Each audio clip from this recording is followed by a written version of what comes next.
told your friend you're not okay.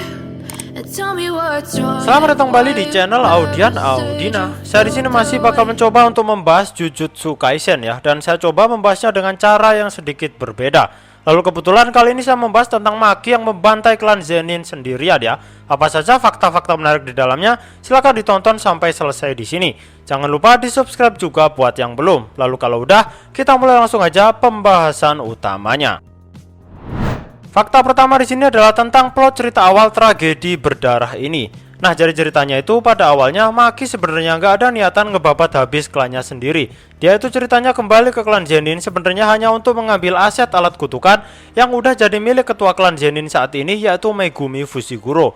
Mau ngambil dengan cara baik-baik dianya. Tapi sayangnya rencana tersebut pun sudah keendus juga sama anggota klan Zenin, yaitu ayahnya sendiri, Ogi Zenin ya. Jadi ceritanya ayahnya itu udah mindahin semua alat kutukan dalam gudang senjata klan Zenin ya. Dengan begini Maki itu berarti sudah masuk dalam perangkap ayahnya sendiri. Terus di momen inilah plot itu dimulai ya. Jadi sebenarnya saat Megumi dijadikan kepala klan Zenin, kelihatannya yang menolak saat itu cuma Naoya kan. Padahal sebenarnya Jinichi sama Ogi Zenin itu juga nolak, tapi dengan cara halus. Dua orang ini diam-diam memikirkan skenario terbaik agar bisa menghabisi Megumi tanpa menimbulkan masalah yang besar. Dan kalian tahu kan ya, caranya adalah dengan memanfaatkan pemberitahuan yang sudah diumumkan dari markas pusat penyihir Jujutsu, yaitu tentang siapapun yang berusaha melepas Gojo dari segelnya akan dianggap melakukan tindakan pelanggaran. Nah, dasar itulah yang dipakai di sini. Jadi Ogi dan Jinichi Zenin itu mau manfaatin keadaan ini. Jadi dua orang ini bakal membunuh Megumi, Maki, dan Mei Zenin dengan alasan bahwa tiga anak itu tadi sudah berkomplot untuk melepaskan Gojo dari segelnya. Terus yang lebih parahnya lagi, ide ini ternyata muncul malah dari Ogi Zenin, yang notabene adalah ayah dari Maki dan Mei Zenin. Dari sini aja udah kelihatan banget ya bobroknya klan Zenin itu gimana. Gila aja asli, ada ayah rela ngorbanin kedua putrinya demi kepentingannya sendiri, demi dia agar tetap bisa punya posisi tinggi di klannya. Ini udah nunjukin betapa konservatif banget ya klan Zenin ini. Semua hal akan dilakukan demi kejayaan klannya, biarpun itu harus menghabisi kedua putrinya sendiri. Demi kekuasaan aja sampai gini banget ya.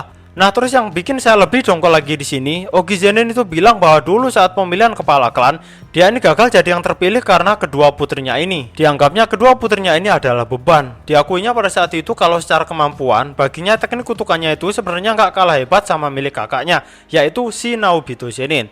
Tapi yang membuat dirinya kalah dalam pemilihan kepala klan saat itu adalah kedua putrinya ini tadi. Jadi ceritanya Naobito Zenin saat itu bisa terpilih karena Naobito itu dirasa lebih unggul karena anaknya, yaitu Naoya Zenin, dianggap lebih berbakat ketimbang kedua putri milik Ogi Zenin tadi.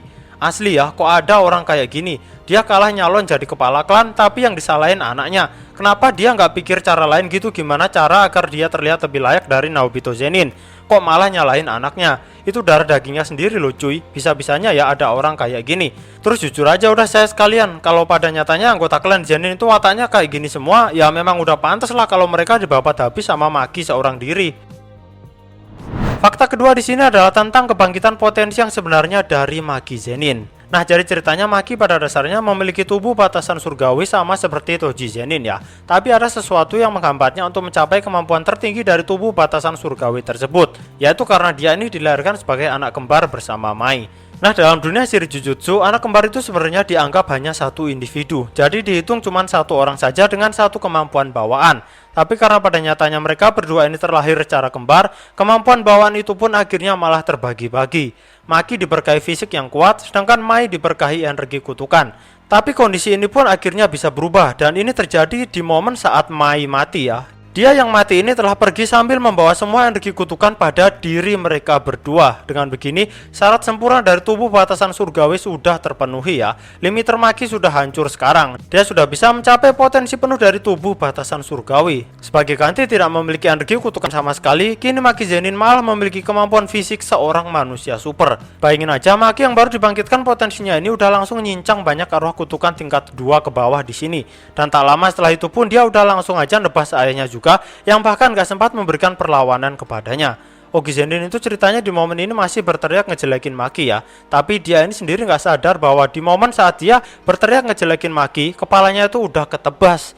Ini adalah momen comeback terbaik milik Maki ya. Dari yang bukan siapa-siapa, kini dia malah jadi pembawa petaka untuk klan Zenin.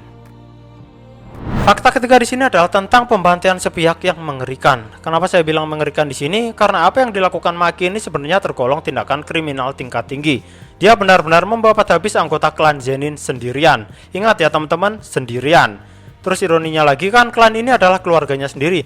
Kok malah bisa dia babat habis sendirian tanpa ampun kayak gini? Bagi yang baca manga juga tahu kan, setelah menebas Ogi Zenin, Maki ini terus melangkah maju perlahan-lahan dengan menghabisi siapapun yang berusaha menghadangnya. Korban berikutnya di sini adalah satu skuad Kukuru. Sekumpulan orang tanpa energi kutukan ini pun berusaha menghadang dan mengeroyok Maki, tapi tetap aja mereka nggak berdaya di hadapannya. Mereka benar-benar dihabisi tanpa bisa memberikan perlawanan berarti. Terus lanjut, korban berikutnya adalah skuad Hei yang diisi kurang lebih penyihir setara tingkat 1 lah. Di sini ada Chojuro Zenin, Shinichi Zenin, dan Ranta Zenin. Ketiga orang ini adalah pengguna teknik kutukan, tapi tetap saja kombinasi serangan tiga orang ini gak bisa membuat Maki terpojok. Yang ada malahan tiga orang ini tadi dibantai sendiri oleh Maki Zenin ini tanpa belas kasihan sedikit pun. Shinichi aja sampai kepalanya kepotong kan. Habis itu dilemparkanlah kepala Shinichi ke kolam juga. Dari sini udah nunjukin bahwa Maki benar-benar udah jadi pembunuh berdarah dingin ya. Terus lanjut lagi ke pertarungan Maki dengan Naoya Zenin ya. Pada awalnya Naoya terlihat begitu mendominasi pertarungan sama seperti saat dia lawan Choso dulu. Teknik kutukan proyeksi 24 FPS miliknya membuatnya unggul atas Maki di sini. Dia berulang kali bisa melayangkan serangan pada Maki. Bahkan Maki di sini tidak sempat menyerang balik sekalipun karena Naoya tidak memberikan jeda sedetik pun. Di tiap momentumnya pun yang ada pergerakan Naoya malah kian cepat. Tapi Maki yang sudah terbangkitkan sepenuhnya ini kini sudah bisa beradaptasi dengan teknik proyeksi milik Naoya ini.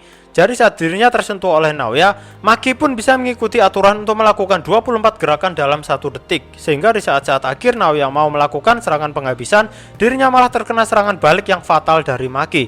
Kita tahu kan, muka Naoya ditonjok dengan begitu keras sampai menghancurkan tanah di bawahnya. Bekas tonjokan Maki pun sampai membekas di wajah Naoya kan.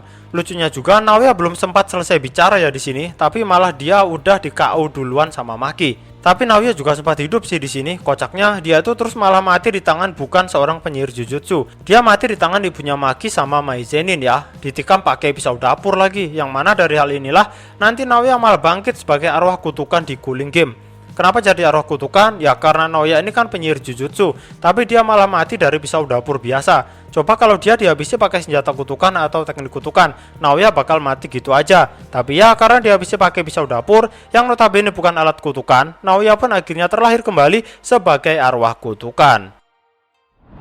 Fakta keempat adalah tentang ironi dari sebuah klan yang terlampau sombong. Kita sebagai pembaca manga Jujutsu Kaisen tahu bahwa klan Zenin begitu membanggakan klan mereka yang memiliki kemampuan sebagai seorang penyihir Jujutsu dan memandang remeh orang-orang yang tak punya kemampuan sihir Jujutsu. Malahan mereka udah mandang orang yang gak punya energi dan teknik kutukan itu gak layak hidup. Ya gambaran mudahnya perlakuan mereka ke Toji Zenin dulu lah. Tapi ironinya itu ya klan yang begitu sombong akan penguasaan energi dan teknik kutukan ini malah nyatanya sekarang sudah tamat riwayatnya dibantai oleh anggota klan mereka sendiri yang notabene orang tersebut tidak punya energi kutukan sama sekali. Ini ironi banget kan, dari klan yang termasuk dalam 3 keluarga terkuat dalam dunia sihir Jujutsu, sekarang malah jadi klan yang anggotanya tewas di tangan orang tanpa energi kutukan sama sekali. Dan jujur aja saya puas banget lihat momen ini bener-bener terjadi ya. Apa yang dilakukan Maki di sini seakan-akan udah tepat, padahal ya harusnya pembantaian kayak gini nggak benar. Tapi ya gimana lagi, satu klan isinya orang-orang yang bikin kesel semua coba. Terus ujung dari terbantainya klan Zenin ini diwarnai dengan klan Gojo dan klan Kamo yang meminta markas pusat penyihir Jujutsu agar klan Zenin keluar dari hierarki 3 keluarga terkuat di dunia sihir Jujutsu ya. Ini puncak dari segala kesenangan kita sih. Sayangnya permintaan ini masih ditangguhkan. Tapi ya nggak apa-apa lah, yang penting puas banget kita lihat momen ini nanti dianimasikan ya. Bakal epic banget di sini asli. Maki Zenin versus everybody.